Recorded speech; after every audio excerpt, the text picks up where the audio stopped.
Ladies and gentlemen, boys and girls, welcome to Hollywood After Dark, episode number 82. Today, of course, is the 21st of September, 2021. Summer is officially over. Fall is upon us. And, of course, drama in Hollywood is always here tonight. Hollywood After Dark. Let's get the hell into it.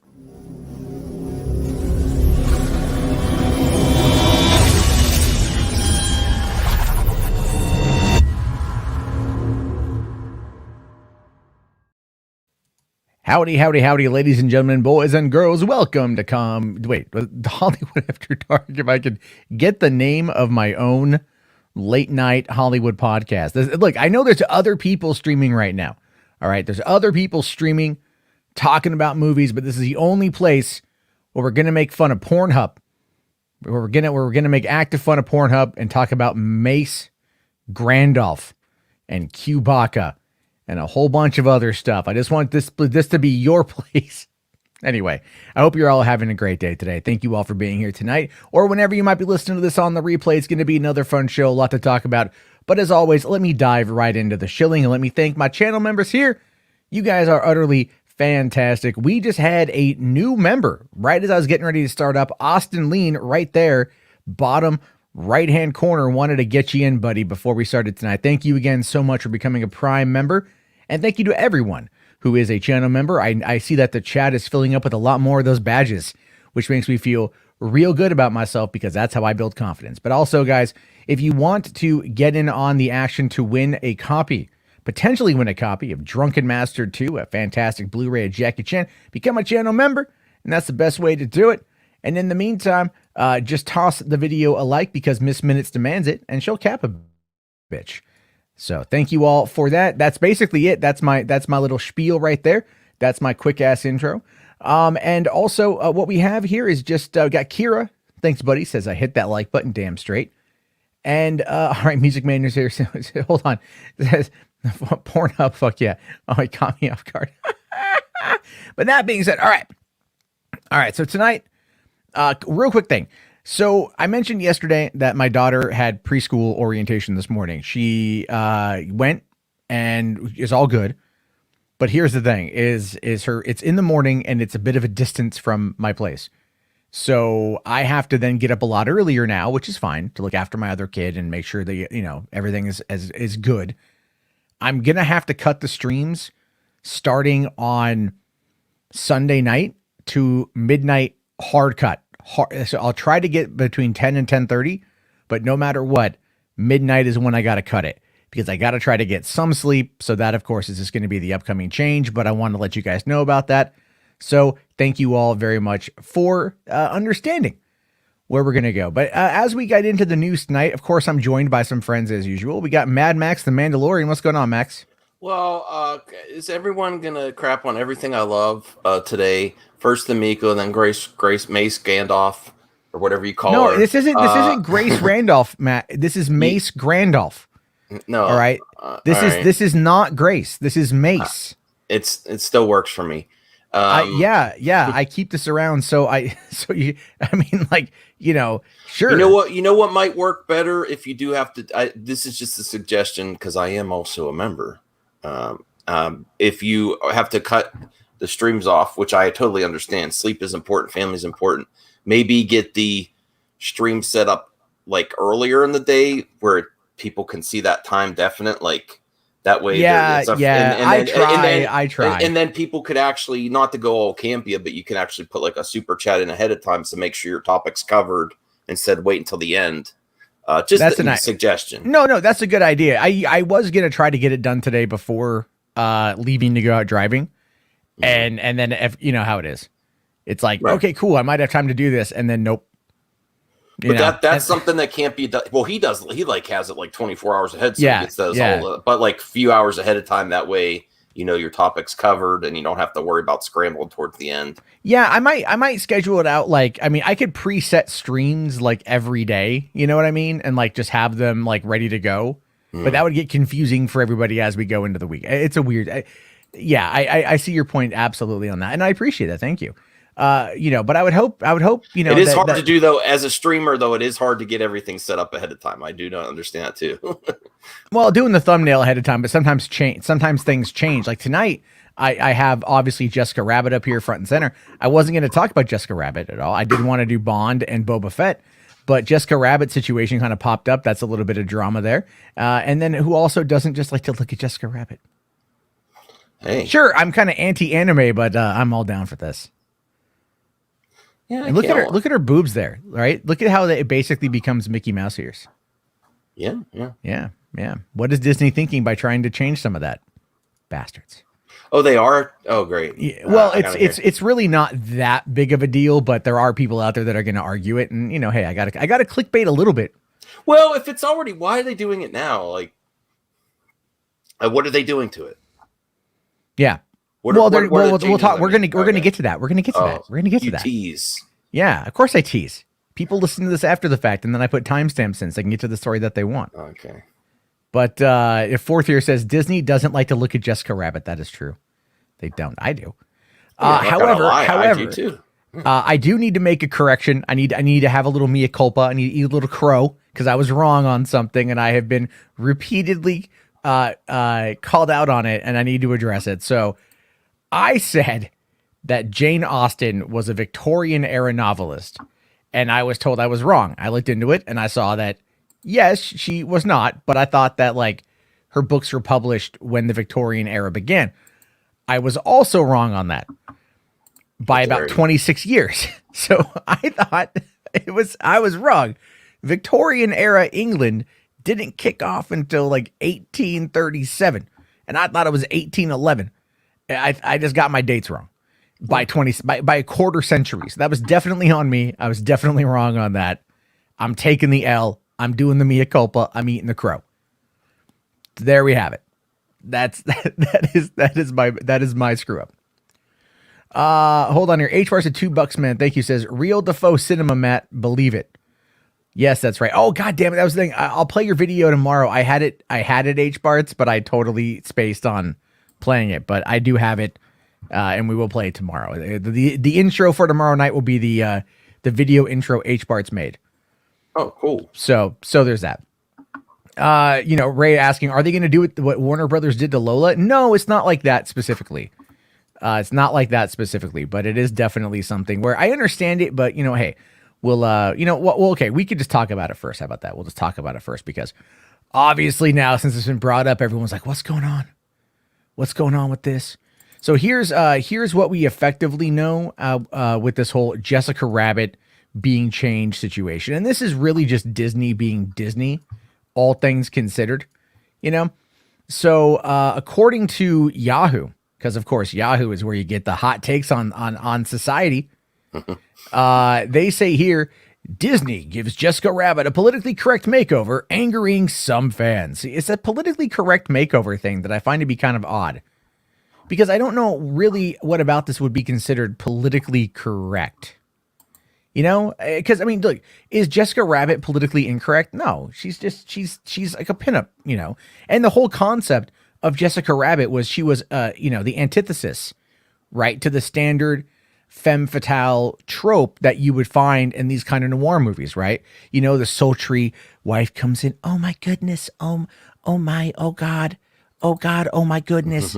My husband has been killed. I don't know what happened, but someone wants me dead now too. I don't know, but I need to collect the insurance. You're ruining it for me. Right? No, I'm just, you hold on. Let me finish so you can finish. And then do you want me to put up the Grace Randolph thing again? Opposite. Do you want me? All here right, we go. Here we go. Okay, here we go. All right. Hi. Well. So. I'm Mace Randolph. Tea time. And I'm going to spill the tea on my marriage. It was terrible. What? But what are you talking about? No, that's the whole point when you watch when you watch these noir films and stuff, okay. Right? Okay. It's always like the wife is like, but my husband was cheating on me, and then like they have sex with the detective is the whole point of the damn thing. Mm-hmm. Jessica Rabbit was the exact opposite of that. Jessica Rabbit was I love my husband. He's an idiotic goofball, but I love him. The other guy was trying to hit on her. He was trying to play patty cake with her behind, hence why they remember they found like, I think it was like the invisible ink on her butt or something, or whatever. Something he was hitting on her, and that's where they got the photos because he was making the moves. And she declined because she loves her husband. She was the literal antithesis to what they were trying to say. She's actually a very pro woman character. She just got gigantic boobs, and presented in a very sexy way. Kathleen Turner, so that's all that really was right there. Okay. Music Man here says erection lost. No, don't lie.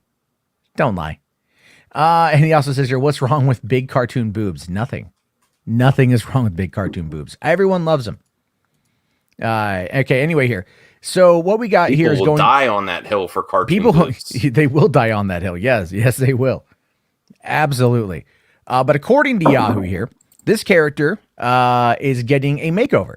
While the Va-Va-Voom cartoon version will remain intact in the feature film directed by Zemeckis, the Jessica Rabbit featured in Disneyland's Roger Rabbit cartoon spin ride will be redesigned to be more empowered. Context. Yeah, that makes sense. And far less scantily clad. Yeah. All right. That makes sense. Like if you're doing something new, it's not, and if you're doing a car ride or a thing at a park, yeah, you're going to tone it down. I thought they meant they were going back to the original film and altering it or something. No. It's the ride. It's not the movie. No, because they're getting ready to release the 4K of Roger Rabbit, which I believe comes out next month. And that will probably end up being my October giveaway will be the 4K of Roger Rabbit. Cause that movie is fantastic. I still watch that fucking movie.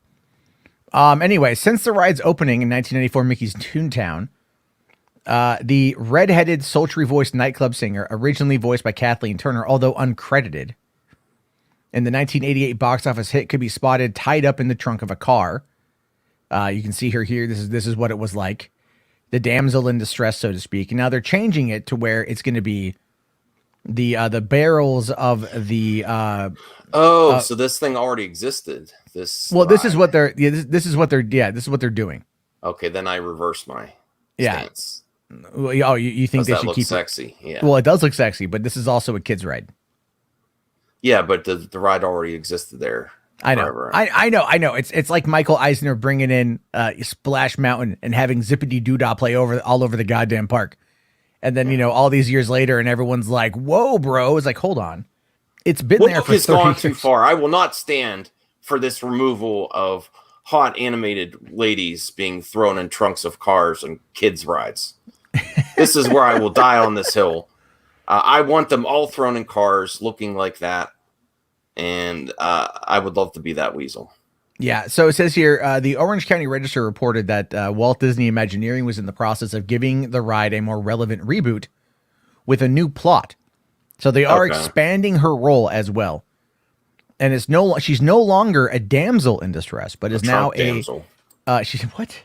Trunk. I thought you said Trump damsel. I was like, what? No, trunk damsel. Yeah. Damsel. It's like D-A what? Anyway. So no longer a damsel in distress, but now a trench coat wearing private investigator. Oh God. All right. Saying here that citing the recent return. And I think they're setting up for another movie. If you want my honest opinion, this is going to be like Disney characters, and it's not going to be, anything with Warner Brothers. Although right now Warner Brothers might sell Looney Tunes. Oh, really? Everything off. EA just bought one of the game companies underneath Warner Brothers Games for like $1.8 billion. It's a smaller company that no one really cares about, but they still sold it off the other day. AT&T might sell off Looney Tunes if they're not financially profitable at this point, and who knows if they are. So it says here, citing the recent return of the Toon Patrol Weasels as the main driver behind the recent sharp rise in crime statistics throughout Mickey's Toontown, Jessica Rabbit has determined it's past time for her to throw her fedora into the ring by starting her own private investigation service. While taking inspiration from longtime friend and legendary Toon detective Eddie Valiant, Jessica shows that she certainly means business. And then they've got a new, this is the new design here. Uh-oh. Her in a fedora and trench coat. Look, I'm not going to lie. I'll be honest with you. As hot as this is, right? I like it. I do. I like it. The fedora and it works for me. It does. It works for me. The fedora and the jacket. I actually prefer this. I'm like, I kind of, a little bit. She shows up at your door and like, hey, Yeah, I mean, she shows up at your door looking like this, and you're like, all right, it's on. Like boing, boing, boing. It really looks like there's nothing else. Like that's just a trench coat. Yeah, get out of here. Down, boy. Anyway, no, but I mean, I'm not against this. If they're building up the character and giving the character a story arc, that's fine. That's not just getting rid of it. It's not like the redhead wench, right? From Pirates of the Caribbean that they turned into like a pirate herself, which is fine. Kira's right. Is Carmen Sandiego gonna sue? No. You know what? Hey, listen, if it found a way to bring us back old school Carmen Sandiego, the game show, I'd be so happy with that. Would you not watch that if they brought back the old Carmen Sandiego game show? No. I would. Just to get the a cappella group back. Where in the world is Carmen Sandiego? That was awesome, man. Too bad the commissioner on that show actually passed away about 15 years ago. Mm-hmm. So Ray here says no cleavage in the trench coat. Yeah, but you don't know. Here's the thing though. Like when it comes to like actual, like you don't always need like cleavage and everything to be sexy. Sometimes when you leave something to the imagination, it makes it better. Yeah. Right. And so that's kind of the whole point. I like a variety of sexiness. I don't need one time. Yeah. Sexy. Fourth here says she's wearing less underneath now.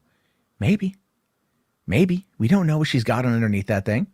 Music Man here says, I now want to solve crime. Why do you think I'm into true crime, Music Man? Yeah. Okay. Rational here says, remember Brad Pitt in Cool World. That's right. Yeah. Yeah. I remember Brad Pitt in Cool World. So it's kind of, it's kind of cool. McLeoder says the new look actually adds a bit of mystery and forcing fans to use their imagination. Makes you work for it. I agree. And again, if they give her a cool story arc and everything else, that's actually something that's kind of interesting. So one guy says here, this is an outrage. The worst Disney decision since they closed Mr. Toad's Wild Ride in Disney World in 1988. Old white dudes. I know. I mean, it could be someone else, but what's the percentage that it's probably just an old white dude? I was just waiting for that to be said, like as proclaimed by one Twitter user at D-Day Cobra. You know what I mean? Like that's what I was waiting for. We got, this person here says, and this guy makes a good point, right? That Jessica Rabbit is like, when she says here, like, don't judge me by my looks. She says that in the movie, like she's a loyal wife and she kind of is the most wholesome character in the movie and everything. But again, playing on the trope of the femme fatale, but this is giving her something to do. It kind of seems like after the events maybe of Roger Rabbit, Jessica Rabbit might actually want to get into being a private investigator. Mm-hmm. She obviously it was an adventure, one that reinvigorated her relationship with Roger. Because at the end, you could tell they went home and they fucked like rabbits, 100%. And then maybe she was like, see their kid. Ooh. It would be the weirdest chimera of all time. But then again, damn it.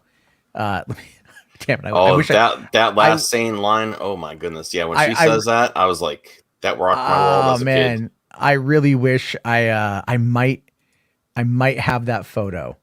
Hold on. Let me take a quick look because I have a photo that would kind of give you an idea of what that would look like. As terrible as that sounds, but it's me and it's on a filter that I got from. So I got to try to find the there we go. But yeah. Anyway, it is just literally like it's kind of stupid to get mad at updating the character. I don't think there's anything wrong with updating the character. It's not that she's not broke, but they're turning her from like a damsel in distress, which she really wasn't even in the movie. Until even at the very end, she still felt like she could be pretty capable. Remember when Conan used to do that thing where they showed the kid? When they showed the kid? He used to. It was like a skit where they say if they had a baby, two actors, think about her and Roger. Oh my God, I'm still thinking about it. That would be hideous. I'm sorry. It would be pretty funny because there's a lot of crazy stuff out there that comes from this kind of stuff. You know what I mean? Yeah. We always wonder what would happen if Eeyore and Piglet had a kid. I'm just saying, anything is possible when it comes to Disney animation. But look, do you have any legitimate issue with any of this? I understand. I I'm not okay. Here's the thing. I would, if it's a ride that already existed, I think they should keep it the same. But there's the caveat of they're updating and adding more in maybe a different storyline for her. So I understand, and she still looks really sexy. It's not that big of a deal. I'm not going to cry about it. You know, if you really want to, instead of crying, go Google some hot cosplay of Jessica Rabbit or something instead of. And trying to find the image for this, I actually did find a whole bunch of Jessica Rabbit cosplay. Yeah, there you go. And I was so like, instead of whining about it, you know. Well, I mean, then again, this is the internet, right? Like, this is the internet here. Like, who's? I mean, if you really want sexy, they really clownfish. Oh God. Oh yeah. You see that there? Hold on, I'll have to go back in. So predictable. Oh yeah. This is clownfish. You know, they're saying here like Disney got rid of her. Oh, Jessica Rabbit's problematic. Disney chasing. You know. And this, of course, is, I think, probably coming in from a Bounding Into Comics article or something along those lines. Yeah. And they're just saying all that crap that no one really cares. It's not ruining the ride. They're expanding the character and giving her something to do. And it's such a weird world like that. We have to like defend a character that is getting that kind of change. I don't get it. I just don't get it, dude. It's so dumb. And I can't find the photo, so I'll have to try to find it. But it's a picture of me from Comic-Con a number of years ago where my friend had a Snapchat filter. And it put me in bunny ears. It was very odd. So, that's that. But but anyway. All right, let's see here. Okay. Rational here with $10. Oh, yes. $2. Sorry, I said that. There was another one here. Glad Disney doesn't own Power Girl yet. I don't know who is Power Girl. Is that DC? I think it's DC. Yeah. Oh, okay. I don't know, man. Power. Wow. You want to see Power Girl cosplay? Oh my God. That'll keep you up at night. Hold on. Let me Google this real quick. Power Girl cosplay. Oh yeah. You know what? That doesn't do it for me. Doesn't for me. It doesn't, like, I mean, don't get me wrong. Like, it's, I mean, like, I'm not saying like they're not attractive. Like, it's not like an, you know, like, it doesn't, I don't know, there to be more. You're going droid. What the hell? Yeah. You're more. See, Rhea knows what I'm talking about. Power Girl. Yeah. I'm uploading the. What the?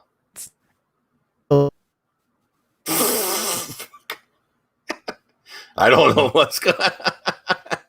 The blind joke 4554. I'm sure Matt's going to read it when he gets in, but best Jessica Rabbit moment, the mousetrap scene with the gangsters. Oh, okay. I gotta revisit that scene. Beat Bart Boop. Yeah, you're going all Gina Carano on Twitter. Is it still? Can you hear me now? No, it was barely. Wait, can you hear me now? You sound like Gina Carano's bio. Oh my! What the hell is happening? Sound like a robot, son. Oh my God. Matt 3PM.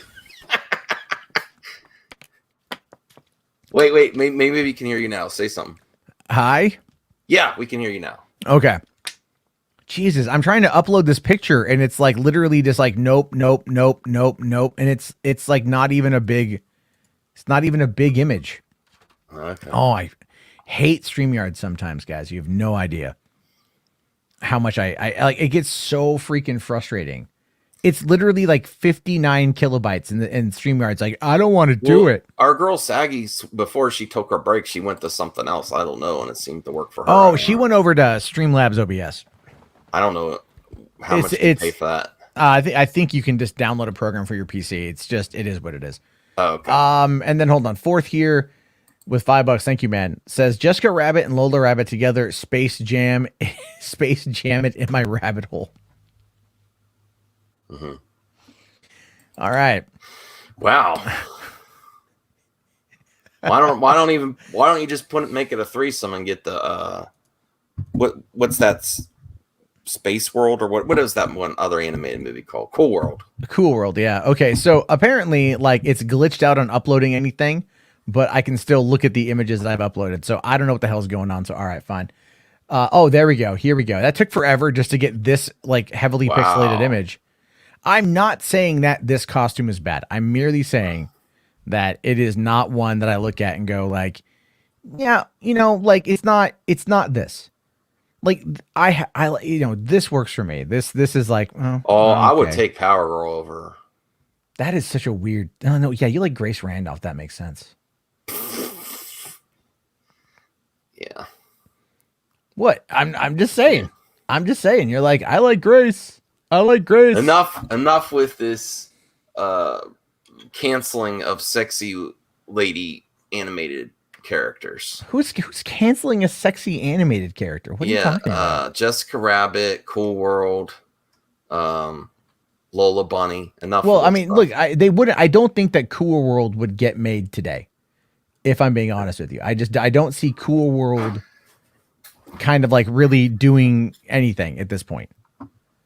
So it's you know, that came out what, nearly 30 years ago. I want to say 93 is when Cool World came out. So obviously it's you know, they wouldn't do anything like that, I think, in the mainstream anymore. I mean, it could probably still be made, but it would be a streaming movie. If that makes sense. Mm-hmm. So, all right. Yeah, I can't find that fucking image. God damn it. That sucks. I really wish I could. It's a fun, stupid image of me that I like to laugh at, but unfortunately, it won't work out that way. All right. Let us move on here to something else, because I got other things to talk about. Yeah, I'll probably have to go after the next topic. Okay, that's fine. That's fine, man. That's all good. What is I got stuff to do. There's lots of people making videos about me now. Because the Amico. Because the like Amico. the 5 people who hate the fucking Amico. No, but they weren't doing it before this week. Now everyone's jumping on.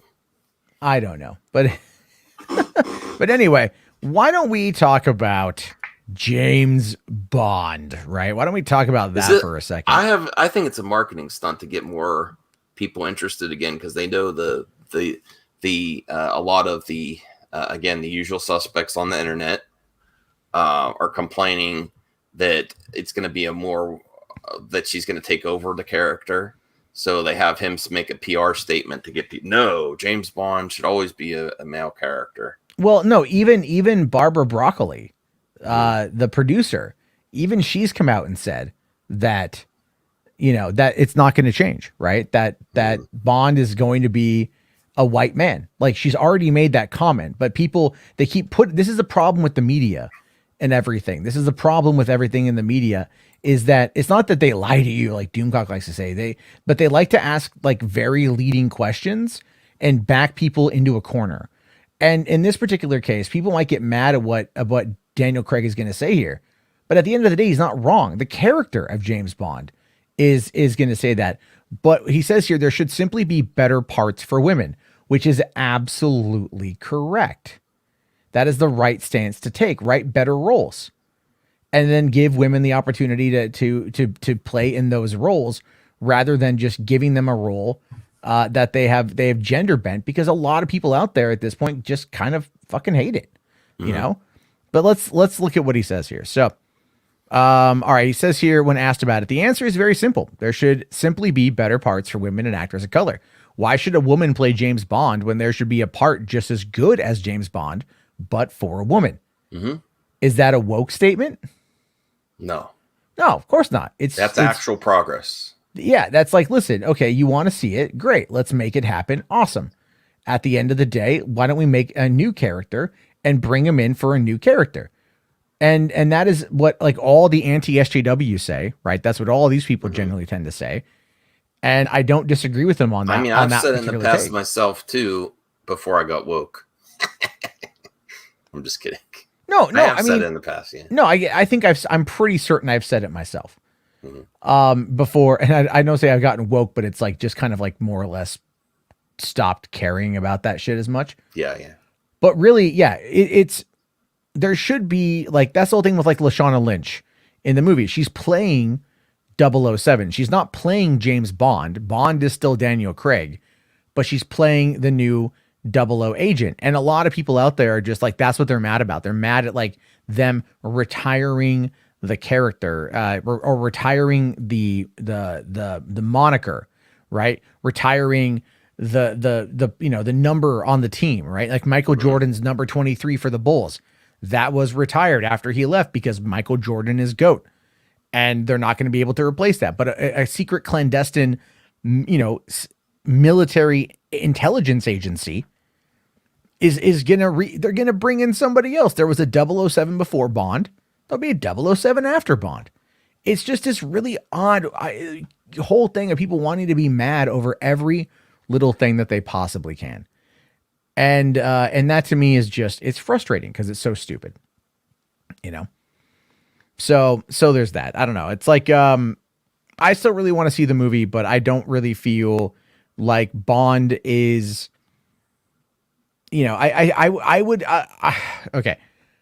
I would like there to be more like women and people of color, like in this world. I'd like to see this world expanded. I want to see the Bond universe or, you know, MI6 universe. And I think that's going to happen with, let's say, the Amazon purchase of MGM. I think they're going to want to do like a Bond century, maybe not a Bond a series, but about MI6. You know, it's not going to be like, it might be called, I think there might have been an MI6 show, or maybe it was MI5, but they'll do like MI6. And like, that's going to be a show about M and Moneypenny and Q and the other characters, and not about James Bond. Maybe it will tie into like if they bring in a new Bond and they create a whole universe around that, and they're, you know, they're planning for like 4 sequels, and they can kind of have the show play ancillarily to the movies.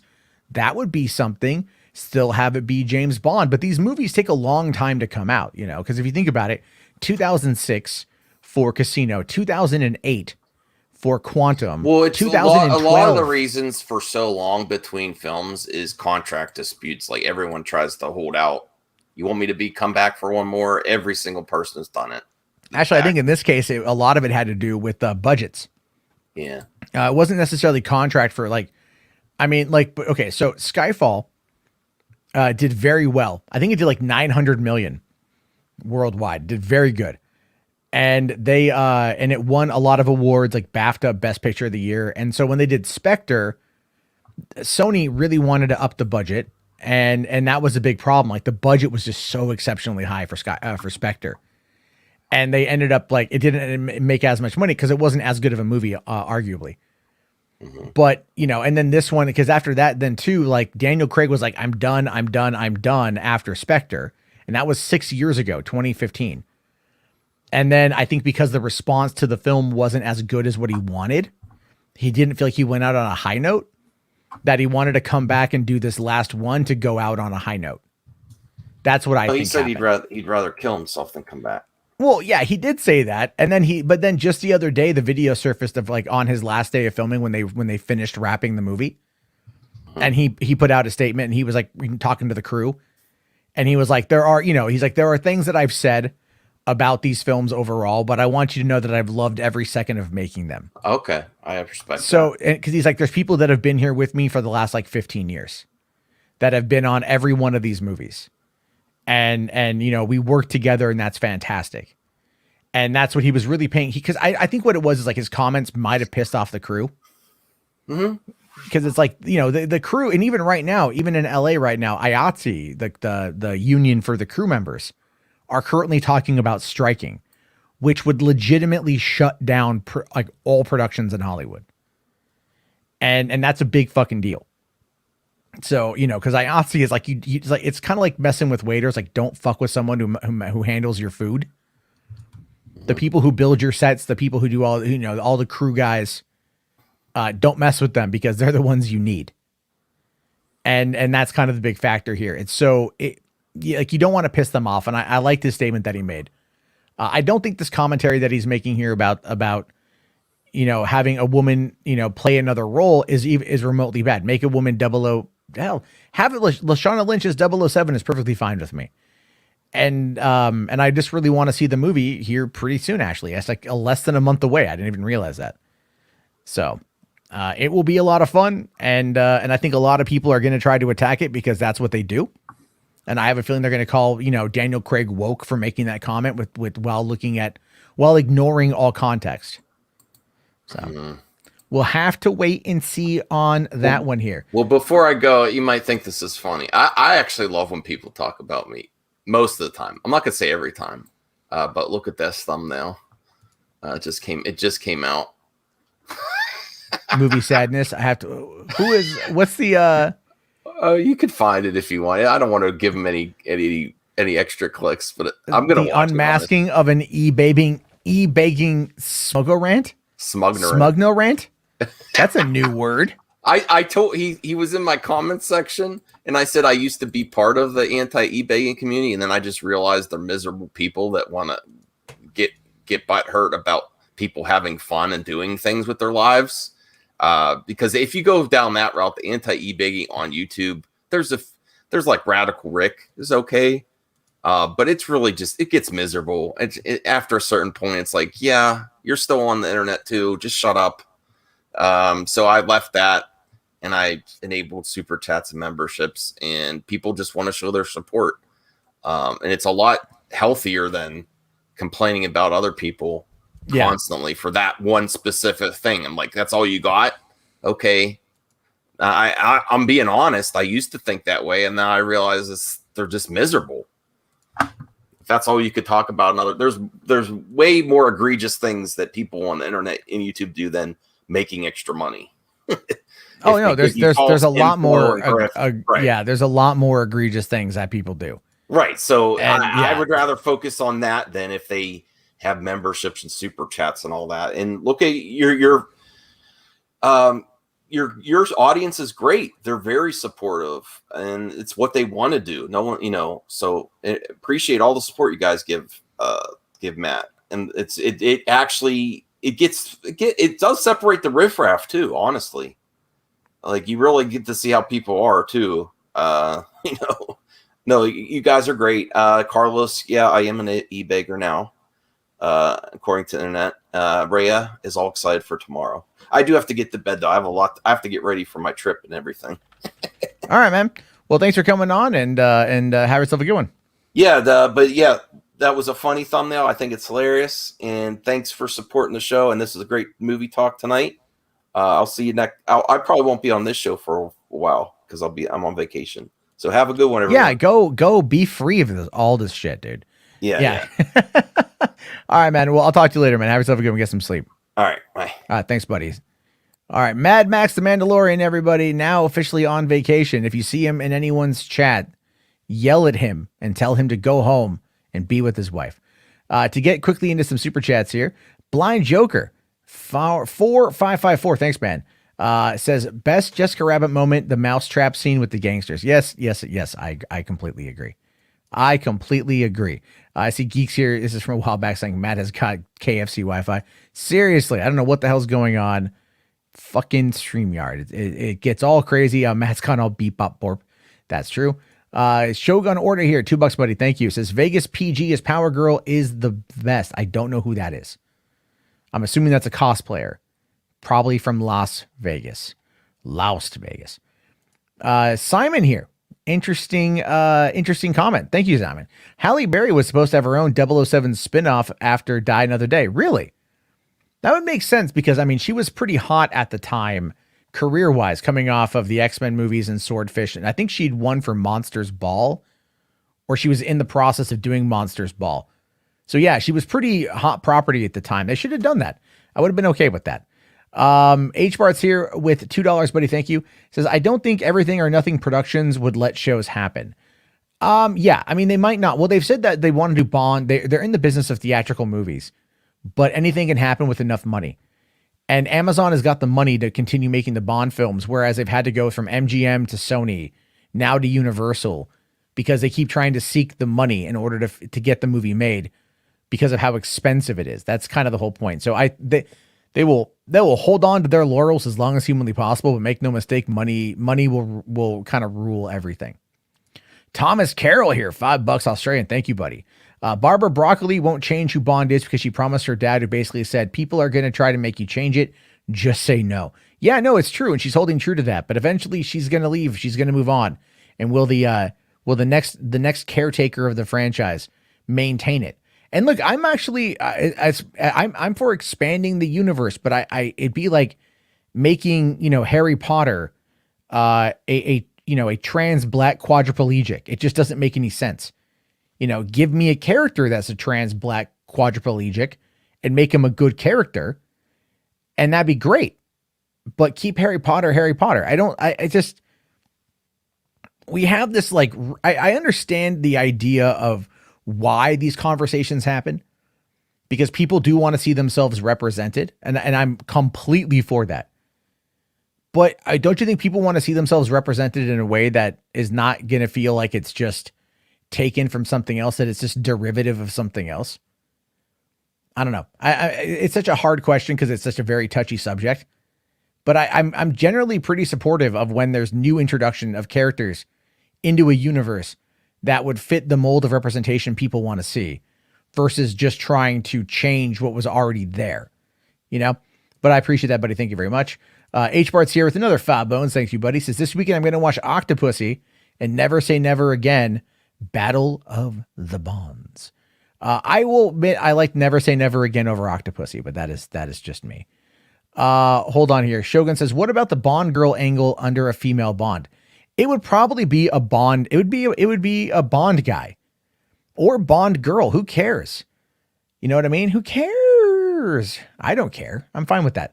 By the way, here, guys, I did open up the voicemail line. We'll get to a couple calls tonight before the end of the show. If you want to call and ask some questions, there's one I want to get to that came in the other day, but that line is open, so feel free to give it a holler. And again, if you're listening to this on the VOD, you can still do the same thing, and I do listen to them. 323-305-4105. Thank you. Or 4101. Thank you guys very much.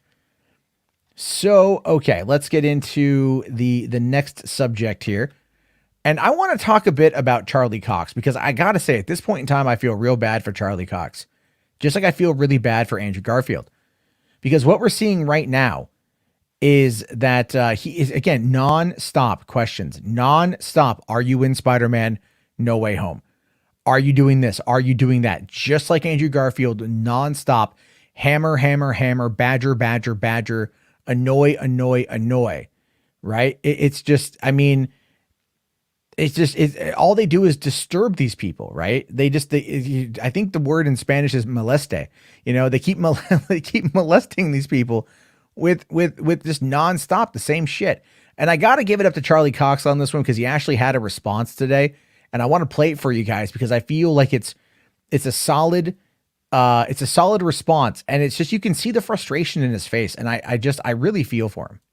Do you know what I mean? So my answer is, I've no idea. I'm no comment. I don't know what's going to happen. I genuinely don't know. I also, if there was a chance of that happening in the future, I don't want to say something that could potentially jeopardize those chances, because the people high up in Marvel, maybe they see this stuff, or they hear what I say, or blah, blah, blah, and maybe that influences it. I don't know. I have no idea, but I don't find, I love how passionate the fans are. And I feel very, very, very touched that so many of them have gone online and made their voices heard about their desire for me to. Yeah. So, you listen to him, and at this point he is just straight up like, he's you could tell he's like, I can't say anything, even if he knows what's going on. He doesn't want to risk doing anything that's going to end up getting him in trouble. And I think, like, the more he keeps getting asked, the more he keeps having to deny, and he doesn't want to lie to anybody. He doesn't want to deceive anybody. It's like, just let the man fucking live. Leave him alone for a little bit. Just like, look, the movie comes out in a couple months, like 3 months. We don't know if he's in it. We don't know anything yet. We haven't seen the movie. There could be so much deceptive marketing. Sony could be pushing all of this connected universe shit as a way to build up Venom 2. And I've been thinking about that myself a little bit. I've been really thinking about that, where it feels to me like Sony realizes that No Way Home is going to make a lot of money regardless. Even in a pandemic, it's going to make a lot of fucking money. But then you've got like Venom 2 and Morbius are running parallel. Those are now part of the Sony Spider-Man universe, right? Those are the first two movies under that new moniker. And they've got to make money because Sony needs that money. And yes, Sony needs Marvel. Anyone who says differently is lying to you. Like literally is, I know, you know what? Fuck that. They're not lying to you. They're lying to themselves. And they're not paying attention. And I'm tired of having that argument with people because it is ridiculous. It is absolutely fundamentally ridiculous when you look at the data to even make that claim at this point. But of course, people are going to have their opinion. Whether they're right or wrong is entirely up to you or me, because I'm a smug, arrogant person. Not self-righteous, but I'm arrogant, and I'll admit that. However, I think at this point in time, you know, what Charlie Cox is kind of afraid of is, you know, this new image from Boss Logic. Kevin Feige casts himself as the new Punisher to go after all of these fucking leakers. And that's kind of it. That's kind of where we see ourselves with this right here. So I feel bad for him because like the guy is like, he's talking about a new show called Kin. And of course, all of these people, all they want to do is they don't even care about asking him about Kin. Because at the end of the day, they just want to go, hey, Charlie, are you going to be in Spider-Man No Way Home? Are you going to be in Spider-Man No Way Home? Are you going to be, you know, all that shit. All that shit. It's harassment at this point. And Forth makes a great point here. Saying, remember Ben Affleck being harassed about Batman? Yes. An actor is not defined by the character of whom they play. I'm sorry. As great as he is as Batman, and as great as Charlie Cox is as Daredevil, they've done other things. They've been in other things that are also good. You know, have you guys ever seen Stardust? 2007 Matthew Vaughn adaptation of a Neil Gaiman novel. That's Charlie Cox as the main character in that movie. Fantastic film. Absolutely love that movie. You know, again, no one ever wants to talk to me about Stardust. It's always like, hey, Daredevil. And I'm a huge Daredevil nut. I'm so frustrated for him at this point. Now, Matt here with a different take on it says, I don't feel bad for him. He begged for people to keep Daredevil alive when they canceled it. Now he's getting more attention than he was before it got canceled. He wasn't begging people, but he was supportive of the movement. So you know, he did come out and he did support the Save Daredevil movement. That is true, but he didn't beg people. There's a difference there, you know, and right now it's kind of a different thing. So good publicity and bad publicity is better than no publicity. No, you're right. You're right. But it's like, again, the decision is up to the powers that be at Marvel at this particular point, Kevin Feige. So you've got to, like, you know, he's only an actor. He doesn't have control. Badgering him is got to stop. Badger Kevin Feige. You do a letter writing campaign to Kevin Feige. There are ways to get it done. I mean, look, the Save Daredevil people should look at what the Snyder Cut people did and do that. And they haven't really. They haven't. They did some online conference thing. They did like the same weekend as Comic-Con. At Comic-Con at home last year. They did like this 2-day Save Daredevil event where they didn't have anyone from the show come on really. And it was just like, hey, we're just going to go on Netflix and do watch parties of the episodes. It was pretty pathetic, to be fair. You know, they have great intentions, but that was a very pathetic display. H. Barts here says Charlie Cox was also in Downton Abbey. Yes, he was. First season. Yes, he was. Yes, he was. It's okay. Matt here says, Matt, you know, no one would give a shit what they do outside of the MCU. I give a shit, to be honest with you, but I know what you mean. I know what you mean. Simon here says De Niro stole the show in Stardust. He did. They actually expanded out the role for him. They expanded out the role of Shakespeare, of Captain Shakespeare, because De Niro was so good in that. Yeah. Drake here says, sorry I'm late. I didn't know there was a stream tonight. Sunday through Thursday, dude. It's pretty consistent. I know things happen, but generally during the weekdays. So that's there. Anyway, I appreciate you showing in, Drake, 100%. But I'm just saying, at this point, I would love it if they would leave Charlie Cox alone for a little bit, let him promote his other project, wait for the movie to come out. I mean, you know, people were saying that it was Charlie Cox that was in the trailer for No Way Home. And then it wasn't. He wasn't in the trailer for No Way Home. You know, but people want it so bad they kind of, you know, they kind of allow their minds to see it that way. And that's cool. And I, you know, I love getting excited. I love getting hyped, but it's like after a while, you got to kind of look at it from the abstract and just go, am I right or am I wrong? What is happening here? So there's that. But anyway, that's what I just want to talk about with that one right there. And then what else we got here is this interesting situation. Hold on. I clicked the wrong button. There we go. So coming out of this whole Bob Chapek, Scarlett Johansson situation, there was this really interesting article today on the Direct saying here, will Scarlett Johansson's Black Widow lawsuit change how Disney deals with actors? And Bob Chapek, chimes in. So one of the things here that people I think they liked about Bob Iger is Iger was really great at working with the talent. Like that was his job. His job was I don't want to say a coordinator, but he was like the smoother over. And in many instances, Kevin Feige has now taken on that mantle within the MCU. Kevin Feige's primary job with the Marvel television, the television shows, is to work with the talent, to keep the talent happy. That's what he is there to do. And he's very good at that. But this situation blindsided literally all of them. And it was by Chapek's own making. And now it's gotten so bad, Chapek himself has finally got to weigh in on this one. So it says here that, at a recent Goldman Sachs 30th annual Communcopia conference. What kind of a name is that? Jesus Christ. This is how you know people are fucking wealthy, right? Yeah, this is how you know people are wealthy.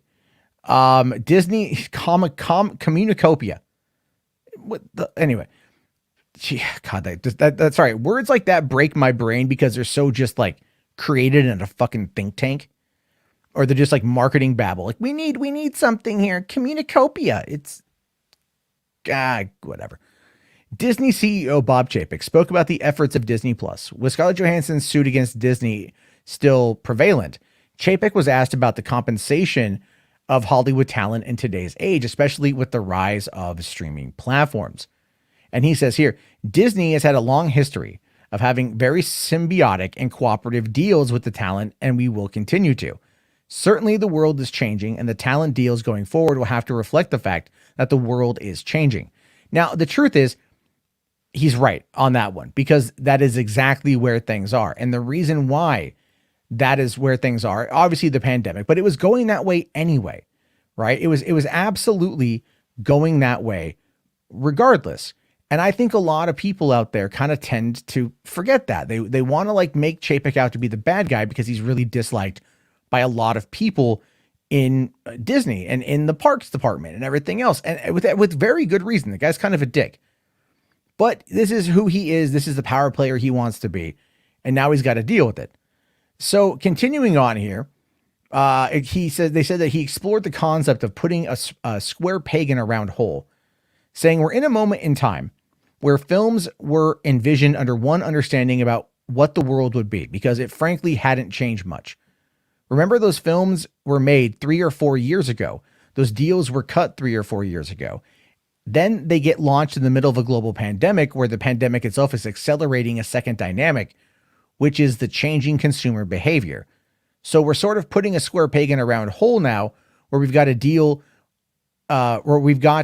conceived under a certain set of conditions that actually results in a movie that is being released in a completely different set of conditions, which again, he is right on. But the problem though is honoring your commitments or honoring your previous commitments, which is what he didn't do. And when Scarlett Johansson's people went to the table, they tried going to the table with him to negotiate. He blew him off. He blew him off. And that's one of the reasons why this lawsuit is going the way that it did. Now, but then he says that they're trying to do right by the talent and that they'll always compensate them fairly per the terms of the contract that they agreed to. And that's the whole point. He says here, so there's a bit of rest going on right now. Ultimately, we think about that as we do our future talent deals and plan for that and make sure that's incorporated. But right now, we have the sort of middle position where we're trying to do right by the talent. I think the talent is trying to do right by us, and we're just figuring out our way to bridge the gap. Ultimately, we believe our talent is the most important asset, and we will continue to believe that. And as we always have, we'll compensate them fairly per the terms of contract that they agreed to us with. Now, that is where it does get a little bit on the iffy side, because he's right. These contracts were made 3 or 4 years ago. And I think he's ultimately referring to the Scarlett Johansson standalone as being 3-4 years ago. And he's right. They have the deal that they made. But they had to kind of, figure things out a little bit. And, obviously Scarlett's people want a piece of the pie, and they want to make sure that they get it. And now they tried to negotiate. He blew him off, and now he's kind of stuck in this particular situation. He's kind of stuck with everything at this moment in time. And I'm going to have to wait and see what happens with this, because I do think they are going to settle, but it is going to definitely change how contracts work going forward. It's going to change definitely how talent is paid. He's mentioning this stuff there about, paying them fairly based upon the contracts that they have already signed to. Obviously, with Scarlett Johansson, that is something that they agreed to a number of years ago. And I'm pretty sure that happened before Disney Plus was it kind of seems like it was put out there before Disney Plus was conceived, or at least put into play, and especially before the pandemic. So that's kind of, it's changing things. And Chapek is being a bit of a strong arm with this. And I don't think Iger would do the same thing. You know what I mean? I don't think Iger would do it. I think Iger would attack it from very much a more subtle approach to it. What I think Iger would do is definitely kind of go in there and go, all right, here's how we're going to be able to make this right, and let's work together. Whereas Chapek doesn't necessarily care as much. And that is definitely a big issue for the talent going forward, because this is going to set the tone, which is why he probably needs like some kind of liaison that's going to end up working with these people. I just don't know if that's going to happen, because, he kind of comes across as a bit arrogant, even though I think in some ways he's kind of correct. I just see him as being like super fucking arrogant about it. And that's not going to go over well with a number of people, because a lot of people out there who are anti Bob Chapek are going to kind of jump onto this, and they're going to try to, make it see, kind of, I guess, use it as a point of attack. And we're going to have to wait and see on that one. But anyway, let's take a quick look here at what you guys are saying about this. I did miss these 2 super chats. I'm sorry. McLeod here says Hermione was supposed to be black from the books. If I recall, like, that's kind of a not, well, she was described. I think she was described not as 100% white, but I don't think she was black from the books. I think J.K. Rowling just kind of said that later on, because she could have fought for it back in 2001, and she never did. So J.K. Rowling like kind of lies her ass off. Like, the only reason why she made Dumbledore gay was because she wanted to appease that community that felt that there wasn't any representation in the Harry Potter world on that level. And so she waited until after the last book came out to say that he's gay. I mean, like, it's all ham-fisted. And then now with her commentary on trans rights and everything else, how she views trans people, I don't believe that Hermione was supposed to be black. I think she just played that up for the points. That's my hot take on it.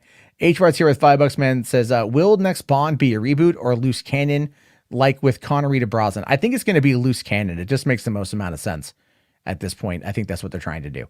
All right. So let me just double check this here. Okay, cool. All right. What are you guys saying about this whole situation? All right. Most of the, DC here says most of these celebrities are as arrogant, but they just don't show it. That is very true. Let's see. Bite Me says, good thing you have to have the golden Disney knee pads. Learn to take the sperm to tense. Oh, whatever. Rational here says, will Bob Chapek try to get Scarlett Johansson blacklisted from Hollywood? I don't think so. She's too big of a star to get blacklisted from Hollywood. That is fundamentally true. She's too big of a star to get blacklisted from Hollywood. But at the same time, I do think that Tower of Terror movie is not going to move forward. I don't see her working with the House of Mouse for a while. I just don't see it. I also don't see Bob Chapek sticking around for a while either. I think he's making these hard moves to try to like prove to the board that he can be a moneymaker, but I think Iger is weary. to be honest with you. Why haven't Florence Pugh or David Harbour done this? You mean sue? Because they're not they are co-stars of the movie, but they're not the star of the movie. That is kind of the whole point. Yeah. She did describe Hermione in a very racially ambiguous way. She did. Let's see here. I think Florence and David must have been called and notified to renegotiate their contracts when day and date got confirmed.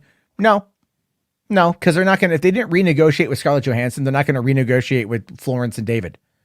Why would they do that? That'd make no sense. They're not going to renegotiate contracts. That's kind of the whole point of what he was saying there. They're not going to renegotiate anything. So, all right. So Drake here says, my theory about the Scarlett situation is that someone was supposed to call and notify her to discuss the day and date changes, and that person fucked up. No. There's an Atlantic article, I believe it's Atlantic, that talked about it and like how her agents went to Disney, went to Chapek, and Chapek just brushed them off. They went to Chapek to go and solve this thing, and he just said, fuck it, basically. So no, it's not that somebody fucked up. It's that like Chapek simply just he ignored him, thinking it would go away. So, Bite Me Here says, good thing they are tearing out the Tower of Terror. Great idea for a movie. Well, they're not tearing out the tower. Well, it's been gone for a while since it's the Guardians thing. So, but it could be fun. All right. Ash here says, I don't understand why Marvel just doesn't offer Scarlett a few more film appearances and make this all go away. Well, I mean, the thing is, it's not about that. It's like, at this point, it's more about principle than anything else. Like Scarlett feels she's entitled to like an additional, I think, 50 million or something. And based upon the whole, because she was going to get a percentage point. So I think because she didn't get as much because the movie made a lot of money on VOD, PVOD, that, that's not money she's going to get paid because the initial agreement was for theatrical box office.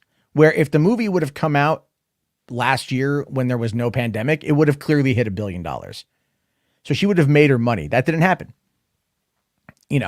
So she's wanting to get compensated for what she believes she would have made. And I think she's entitled to it, to be honest with you. But at the same time, the reality of the situation doesn't mean you're going to get what you want. So, okay. Oh, Jess here says Tower of Terror is still at Disney Studios. Oh, right. Down in Florida. Now, renegotiating with The Rock on Jungle Cruise, I think that did happen. I think that because that movie had already, like, they were trying to figure out when to release the movie. And I think that did happen because The Rock said he wasn't going to sue. And the movie still went on to go do over 100 million domestic, and they've already greenlit a sequel. So I think there was other aspects there. Out of Print here says they'll probably find another replacement actress for the Tower of Terror. I think Scarlett Johansson was going to produce it. So I don't think so. Let's see here. Oh, Jarbo, did you hear anyone about Suri Cruise not being Tom's daughter? Yeah, leave a voicemail with that. I don't know what you're talking about. And then H. Barts here says Scarlett's going to become friends with the Fandom Menace. I don't know about that, man. I don't know about that. Though they would gladly take it. They would gladly get involved. They would be very happy with that. They would love it in a heartbeat. Okay, so let's jump over here to the next topic I want to cover here. Just two more things I want to go through real quick. Kind of a surprise topic as well. But what we have is a cool thing. So coming on November 12th is going to be the Disney Plus Day. It's also when Shang-Chi is going to be put on Disney Plus. They moved it back from mid-October because it was supposed to be October 15th. They moved it back a month to November 12th to commemorate the second anniversary of Disney Plus. And we're getting a special about Boba Fett that is going to be celebrating the origins and legacy of the Star Wars bounty hunter character. Now, I don't know what any of this means. All we know is that it's happening. All we know is that it's coming. What we don't know is what that is. Now, is it going to be talking about like how they created the character for the Star Wars Christmas special?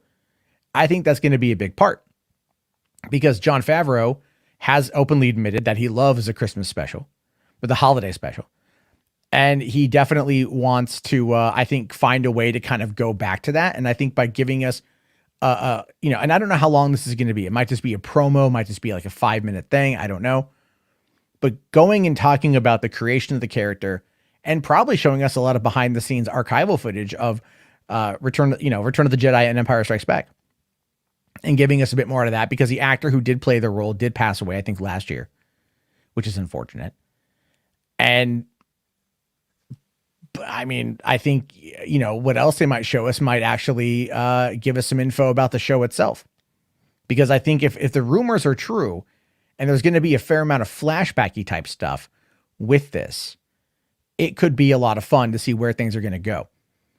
Because we're going to maybe go back to elements of Empire Strikes Back, or elements of what happened at the beginning of, you know, what before Return of the Jedi, him getting out of the Sarlacc pit. We're probably going to see that. Although, look, I'll be honest with you, I don't think we need to see Boba Fett getting out of the Sarlacc pit. I don't think we need to see it. I think it'd be kind of ridiculous at this point to go back and show us that. Leave that a myth. Leave that a mystery. We know that he's back. Everyone's happy that he's back. The Slave One kicks serious ass. I'm sorry, the Fire Spray, whatever you want to call it. Let him have that mystery. Let us just move forward. But I think we're going to get a lot of really cool things coming out of November 12th. And I am super excited, excited here. Now, Ada Prince says, oh boy, here we go back again to the scene of the crime. Yeah, kind of. Yvonne here says, this is your life, Boba Fett. Yes. I want to see what they're going to do with this. But I just I don't know what it is going to be yet. Eric here says, they will show the Sarlacc pit 100%. Probably going to show the Sarlacc pit, even though I'd be absolutely okay with them not showing the Sarlacc pit. I would be totally fine with that not being a thing at all. Just like, let that move on. Let that go its own way. I'd be okay with that, but we'll have to see. Classy here says, I need a Boba Fett John Wick action pack. I think you're going to get it. I think if Robert Rodriguez is telling the truth, and I have no reason at this point to doubt Robert Rodriguez, this is him getting to play in a sandbox that he has really wanted to play in. And I'm really wondering, I really think we're going to be getting some pretty cool shit here. I'm hoping Cad Bane shows up, because we know about the history between them in Clone Wars. Fennec Shand versus Cad Bane in the Bad Batch is obviously something that is going to be really interesting for a lot of people to see if that gets explored further. And I think it will. And I have a feeling it's going to tie into Mando, and we're going to get a few things there. What do I make of the Cad? I was just talking about that too. What do I make of the Cad Bane Boba Fett rumors? Oh my God, I hope it's true. I hope it's true. I really, really hope that it's true, because that would be so freaking cool. I don't know if it's going to happen, but it would be very freaking cool if it did. Shogun here saying, so the Sarlacc pit consumes you for 1,000 years. Wow, it has incredible life extending properties. Yeah, I know that was a little bit weird, right? But it also moves, which I didn't think that it moved. I mean, if it's going to consume you over 1,000 years, then its metabolism has to be exceptionally slow, which would indicate that it is very much locked in place. But maybe the Sarlacc pit doesn't move. No, it does kind of, because there was a Sarlacc pit that the Crate Dragon was in Mando Chapter 9. I got to go watch that again. Eric here, Steve Buscemi as Cad Bane. That would be interesting. Drake here saying, Boba Fett murking the shit out of Cad Bane would be badass. I think that would probably happen, but that would piss off a lot of the fans. Okay, Rishi here says, for people who are done with Star Wars and constantly say it's dead, the fandom menace sure love to talk about it a lot. Oh yeah, they like to say it, but it's not that at all. I can't wait for it. Fourth here with a very spicy take. Ugh, Robert Rodriguez is not that good. Well, I mean, look, not everyone has everything they do be an absolute hit, but Rodriguez, I've always loved Rodriguez. His inventive approach to filmmaking is always pretty badass. So I'm very much okay with that. I'd like to see what they're going to do with it. In the meantime, I don't know what's going to happen, but it's going to be fascinating nonetheless. Will we get to see Aura Singh and Boba Fett? I don't know. Is she still alive? Yeah, she's still alive as far as I know. Maybe. I think they might bring back all the bounty hunters. So, Rational here says they showed Boba Fett escaping the Sarlacc pit in the comics. He just jetpacks out of it. Yeah, that'd be okay. Let's see. McLeod here says, I'm finally watching Sopranos. I never thought I could both like and boiling hate every main side character at once. I could never get into Sopranos. It was also 20 years ago and I was a lot younger. So there's that. But all right, here, why don't we get into the last thing I want to look at tonight, which might be a bit of a spicy take. I haven't read this article yet, so you guys have to bear with me on this one before we get into the voicemails. But one of the things that popped up today on the Hollywood Reporter was an article here talking about David Zaslav promising a shock and awe streaming campaign strategy after the Warner Media merger closes. And this is what people have clearly been talking to me about, because I've been saying for a while that I just don't see it really. I don't see the Snyderverse continuing. I've explained my points on it. I know Mikey Sutton and Sill today we're talking about it, and they both disagree with me, which is fantastic, because I like to argue these points. But there's also this article here.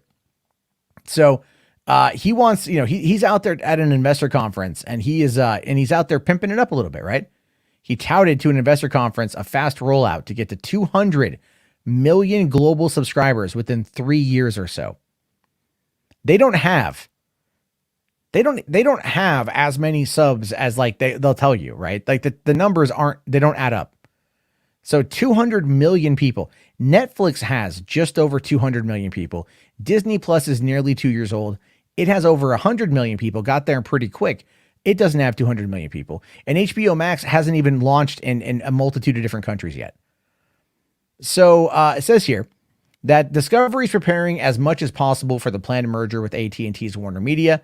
CEO David Zaslav said Tuesday, highlighting that its success will depend on a strong Warner Brothers, which is the key to attracting the best talent and content and quickly rolling out the streaming strategy for the combined company. Now, this is the thing. Warner Brothers has absolutely, they've lost a lot of sway. By losing Nolan, that's a hit. Him making this comment here about attracting the best talent is kind of a dig at Nolan for fucking off. It really is. It's kind of a dig at Nolan for fucking off. And obviously, with the Zack Snyder situation and Denis, having his comments about the release of Dune and everything else.